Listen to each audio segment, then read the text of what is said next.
बोला. नमस्कार मित्रांनो, आपण सगळं सामान घेऊन चाललेलो आहे आता कार्यक्रम. आता आपला मच्छीचा कार्यक्रम करायचा आपल्याला.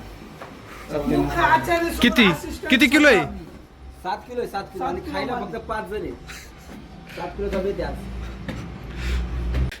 ही बघा सरपंच नवनाथ हरबडे यांची आंब्याची नवीनच बाग. आणि 2 वर्षापूर्वी आम्ही हे आंब्याचे झाड लावले होते. आज त्याला आंबे आलेले आहे. कृपया बघा पाड लागले आंब्याला पाड लागला आहे आणि आंबे थोड्या दिवसात खाण्यासाठी रेडी आहे. पण कृपया कुणीही आंब चोरण्याचा किंवा काढायला इथं येऊ नका, कारण इथं एक म्हातारी खूप डेंजर आहे. म्हातारी नको म्हणू रे, आमची चुलती आहे. आमची चुलती जरी असली तरी पण ती डेंजर आहे. अख्ख्या गावाला माहिती ती डेंजर आहे. म्हणून कुणीही चोरण्याचा प्रयत्न करू नका. आम्हालाही आंबे खाण्याचा किती मोहा नाही, परंतु वाज घेऊ शकतो. वाज घेऊ शकतो फक्त आम्ही त्याच्यावर समाधानी आहे. कारण म्हातारी पुढे थांबलेली आहे. डोळे वाटरून माझ्याकडे बघत ती म्हणली फक्त हात लाव आणि वाज घे, खाण्याची तुला परमिशन नाही. त्यामुळं कृपया कुणीही प्रयत्न करू नका इथे येण्याचा, कारण म्हातारीने आणि म्हातारीच्या मुलांनी खूप कष्टाने आंबे झाडे लावलेले आहे. बघा ही त्यांची बाग. अजून 2-4 वर्षानंतर तुम्हालाही आंबे खूप खायला भेटतील, पण ती विकत घ्यावा लागेल. कोकणात जाण्यापेक्षा हिथं कोकण बघा, इथलं छोटा कोकण सरपंच नवनाथ हरबडे. आणि आंबा आपण बाहेर देशात बी एक्सपोर्ट करायला चालले डोक्यामध्ये. पण बघूयात कशा पद्धतीने आता आंब्याची लागवड कशा प्रकारे होते आणि किती माल निघतोय त्याच्यावर आपण ठरवूयात आंबा कशा प्रकारे एक्सपोर्ट करायचा किंवा काय करायचं. तरी आमचे 2 घनिष्ठ मित्र किरणजी के आणि सत्यवान मुख्य हरगुडे आता आपल्या समय जोडत आहे या वावराचे भविष्याचे मालक. भविष्याचे आताचे आजच्या पार्टीचे अन्नदाते, आजच्या पार्टीचे मुख्य अन्नदाते, ज्यांना 12वी पास झाल्याच्या निमित्तानं त्यांच्या अख्ख्या खानदानामध्ये सगळ्यात जास्त टक्केवारी ज्यांनी पाडून थोडक्यात त्यांच्या खानदानामधला छोटा विक्रम त्यांनी केलेला आहे. अथर्व दादा अवघे अख्खे 68% आणि 1 नंबर मध्ये भारी बसवलेले 68% पाडून अख्ख्या खानदानामध्ये. त्यामुळे त्यांच्या वतीने आज आम्हाला पार्टी आहे सगळ्यांना. म्हणले किती पोर बोला काही बोला, मुबलक खर्च आहे, सगळा खर्च त्यांचा आहे. आणि तिकडे जरा आमचे वायरमॅन के चालले वायरिंगमध्ये काही बोटा घालण्याचा कार्यक्रम ते आता करणार आहे. त्यांच्या सुरा आत्ताच अथर्व शेठ हरगुडे यांचा 12वीचा निकाल काल लागलेला आहे. तर आपण एकदा विचारू त्यांच्या आजीला की त्यांना कसं वाटतंय, नातू पास झाल्यावर कसं वाटतंय त्यांना, कसं काय आहे, का त्यांना वाटत होतं का पास होईल का नाही होईल, त्याच्याबद्दल आपण त्याला विचारूया. तर आजीबाई तुम्हाला कसं वाटतंय तुमचा नातू पास झाल्यामुळे? चांगलं वाटलं. तुम्हाला वाटत होतं का पास? चांगलं तुम्हाला वाटत होतं का पास होईल? तुम्हाला वाटत होतं का पास होईल? वाटत होतं आम्हाला. वाटत 3ला अभ्यास करीत होता. एवढा? हा 3ला उठत होता. हा का? कटाळा आला तर थोडा टाइम मोबाईल बघायचा, परत 3ला उठून अभ्यास करीत होता. रोज मी 3 आम्हाला. तुम्ही चेक करत होता का? आणि मग माझ्या ध्यान होतं मी भविष्यात मग तुम्हाला काय वाटतंय नातू आता पुढे काय केलं पाहिजे त्यांनी? चांगलं शिकेल का कसं काय? चांगलं शिकवलं, चांगला शिकला तर मोर चांगले लिहायला लावायचा त्याला. हा ना. आणि आपलं त्याला महाराष्ट्र केसरीचं विजेचं स्वप्न आहे, त्याच्याबद्दल काय तुमचं मत आहे? काय काय कुस्तीचं जाऊ दे ना, खेळू दे. तर कसं वाटतंय? जोर का नाही? त्याच्यात चांगला खेळला तर त्याच्या बापाचं नाव निघन. तुमचं नाही निघत? तुम्हाला कसं त्याला feel आहे? आम्हाला बी आनंद आहे. आनंद आहे. मग पहा मित्रांनो, फक्त तुकार शब्द सोडून पटल्या रस्त्याला गेला ना, आमच्या घरात कुणाचाच नकार नाही. ते माग टुकारगत करतोय.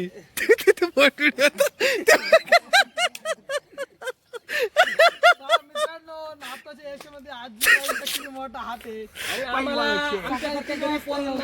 एवढी मोठी पार्टी त्या आजीने दिली. 3ला उठायचा कायला त्यो 3ला नियम तीनला उठायचा, 3:30 काहीला त्याच्या बापाचं नाव.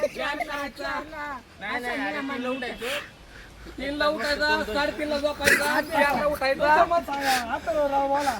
2 मिनिटं त्यांची दिनचर्या सांगा.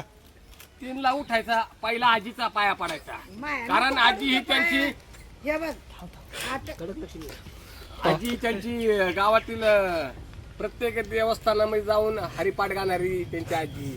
त्यांच्या आजीचं यश खूप आहे याच्या मागं. त्यांच्या आजीशिवाय तो एवढ्या टक्के पडू शकत नव्हते.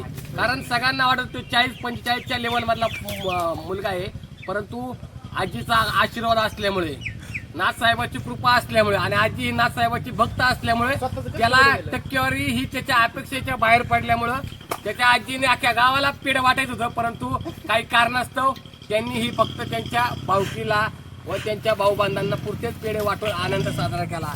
आणि आज त्यांच्या वडिलांना इतका आनंद झाला की आम्ही त्यांना म्हणलं आज संडे आहे, आम्हाला पार्टी पाहिजे.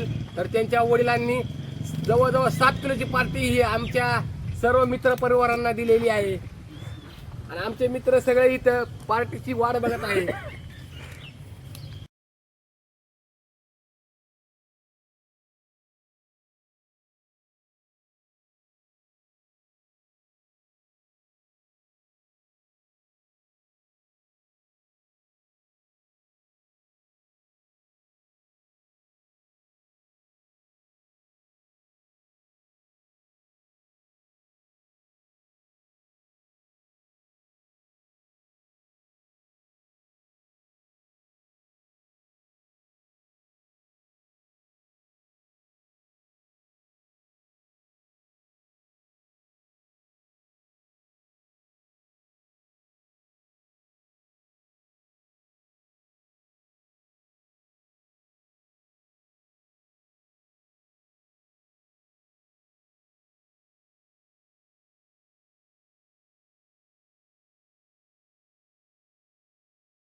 अर्धवट डोक्याची त्याला ताळमेळ नाही काय नाही.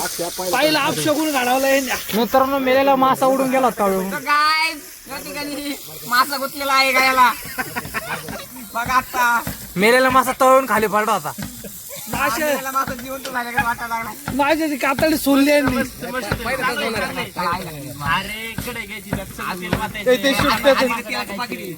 माशाची कातडी सोलून काढलेली आहे किरणने. आता माशाची कातडी सोलून काढली. पहिला देवाचा पहिला मासा देवाचा, त्यामुळे सोडून द्या हा विषय. चला मासा बी देवाला देता काय. अरे म्हणजे ते देवाला असतं काय ते. हा नको मला त्याला मासा काय डायरेक्ट ते नको मला.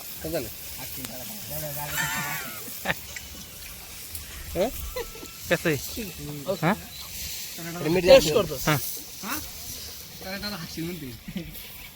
कडक पहिला नैवेद्य देव झालेला आहे. आता मजबा खातोय. पहिला निवद मसुबाचा. पहिला मासा झाला आपला आणि निवद हा मसुबाचा असतो. मसुबाला दिला खायला.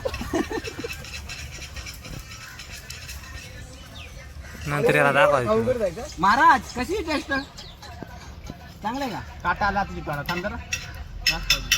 मसाला कमी पडतो काय टाक ना 3 टाक. सत्य तू काहीच नको टाकू. तू 90 टाकाय का नाही? ते दे ना. अतिशय योग्य तऱ्हेचे मासे. आता आपण सॅम्पल 3 सॅम्पल आहे इथं.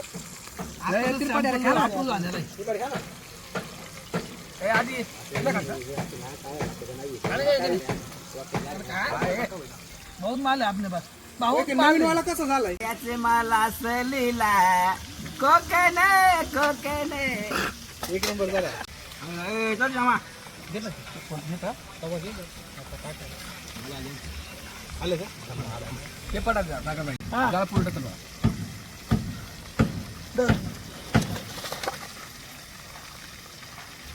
क्वांटिटी आणि क्वालिटी खायची असेल तर यावं लागतंय. बंटी शेट हॉटेल सरसवाडीमध्ये. मुख्य आचार्य सांग.